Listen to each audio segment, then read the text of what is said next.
Um, hey, hi, it's Laura. I was really happy to connect with Jeremy, and I just wanted to say hi. So I would love to connect. So give a call if you want. Hope you're good. Okay, bye. Um, all right, I hopefully she'll call back. Uh, I'm I grew up in Texas, a very country sort of place. You've heard of Texas. I'm from Grand Prairie, Texas. It's just like it sounds. And I wasn't that into it. There were chili cook-offs and a lot of wood carvings. And I never felt like I'd fit in. Like, great family. I love my family. But my dad and my brother, hunters, fisher people, vittles by the concrete pond kind of vibe. And like they love fresh air. I love air conditioning. Like I was just very different. And they're very even keel, and I'm a bit of a smartass. I have a great picture of my brother holding a dead frog that he dominated, and I have a Charlie McCarthy ventriloquist dummy. This is how I grew up. And I'm adopted. And being adopted is great in that way, because when you don't fit in, and everybody has those feelings, sometimes you have a word for it. Oh, I was adopted. I really don't belong here. You really don't get me, was how I felt. And I always wondered about my birth mother. I was fascinated once I conceived of the idea, pun intended, that I had come out of this lady. I I couldn't stand that I didn't know her. I was just always fascinated, like, is it Sally Field? Who is it? And does she know me, but I don't know her? Like, is it a teacher or someone that I I always wondered, like, certainly once I saw Star Wars, like would I feel it if we cross, if I'm in a gas station and she's an aisle over, would I, she's here? Like, would we just move toward each other and I don't know why we would do our hands like this, but it would make sense to us, I have to believe. So I even wrote her letters. I used to write like things I thought she might be proud of me. Like, I letters, of course, I could never send, but like, I made all A's up to eighth grade, and I'm a foreign exchange student. I speak Norwegian. I guess, like, I wanted her to know, I guess, like, you did the right thing. As I wanted to earn my place and let her know. And I looked for her. I looked for her many times, and there was one quick time in college I thought I found her. And that's it. Had come out in the newspaper that Roseanne had given a child up for adoption. And I was a sophomore at the University of Texas at Austin. I was reading this in the paper. The National Enquirer was breaking the story, and they didn't release the name of the girl, but they said she was 19 and she was a sophomore at the University of Texas at Austin, like me. And it said she lived in West Campus, and I'm walking to my dorm in West Campus, and for that one moment, everything made sense. Like my life flashed from the first moment to birth to that moment and back again, and I was like, of course, Roseanne's my mom. And then the next sentence said something about a Jewish adoption agency in Utah, and I'm from Dallas, and that was the end of that. But I did look on occasion, off and on in my life, and did a full search at one point, and I was very excited to get the results. And that I was told, like 3 months into it, I checked in and said, hey, so birth mom, where is she? And they were like, oh, we found her, but she didn't respond positively or negatively, so we have to call off the search. And I was devastated. It really had not occurred to me that maybe I wouldn't find her.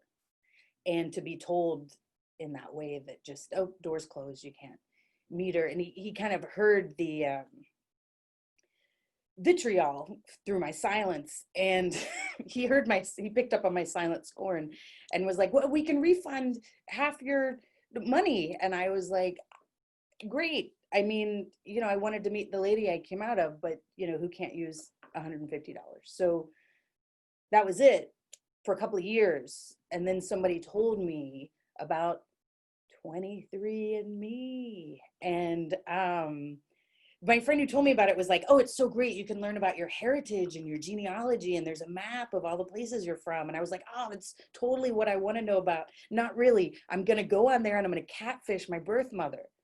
It doesn't speak well of me, but I was like, maybe this is a connection. And I went on and nothing.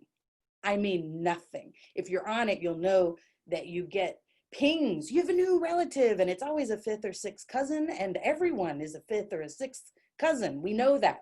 Kevin Bacon taught us that. We're all cousins. And then one day, I got a ping, and it said, hey, I just got my results, and it looks like I'm your half brother.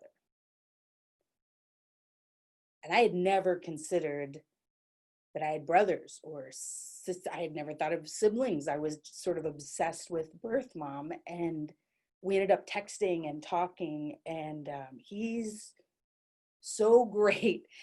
We texted for hours, even the first night we connected, and I was like, I haven't communicated this much with my brother, who I grew up with a room away in the same house, and we talked very easily, and I did not expect this. I instantly felt like a big sister. I was instantly like, oh, I owe you so many presents and wedgies. And he joked, oh, I owe you so many, annoying you, trying to hang out with you, but it's really just because I respect you and look up to you. And it was easy. And at first I wondered, like, what parent do we share? And did you know you had a sister? Is this a super weird day for you? And he did know we share a mother. And he told me he did know he had a sister. And he told me he had been looking for me,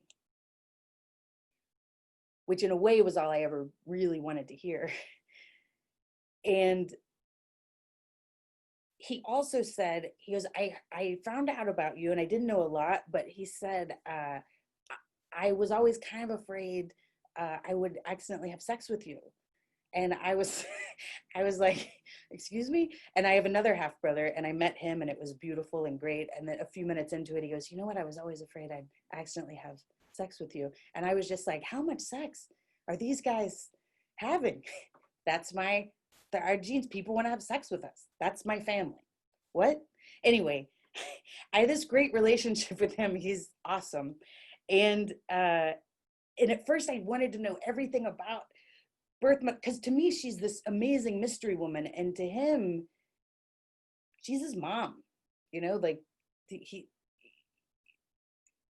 information about her came very easily to him. But I didn't want to push, and I didn't want to be, it was oddly, I would liken it to oddly like online dating. Like, I like you, I want to have a relationship with you, I must act like I'm a normal person. And so I was like, you know what? Don't have any expectations. Just get to know this guy. This is a great guy. Like, you have a brother. I have this little brother. And so we did. We got to know each other and exchanged stories and pictures and communicated. And after about a week, he said, hey, I have a surprise for you. Mom's really excited to meet you. And he texted me her phone number. And I lost it. I made a sound like a yowl, like from the depths of my soul. It was like under the carpet in the basement of the depths of my soul, with this like, ah.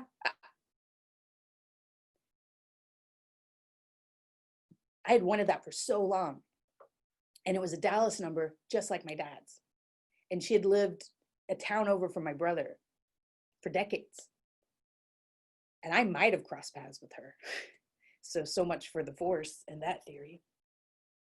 And then I just called her. And she texted me back. She said, I'm so excited you wanted to meet me. I've thought about you pretty much every day of your life. She told me I got to hold you once, and I was able to kiss you and cry and pray you found great parents and had a wonderful life. And I got to say, I did. Thank you.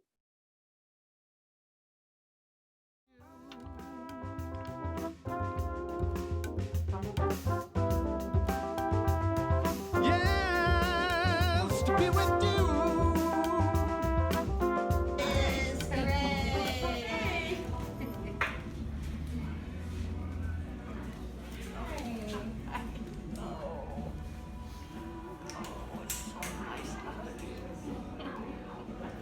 You've grown a lot since the last time I hugged you. I've acquired language and motor You skills. can walk, you can talk, Yeah. you can crawl on your belly like a snake. I've had a whole education.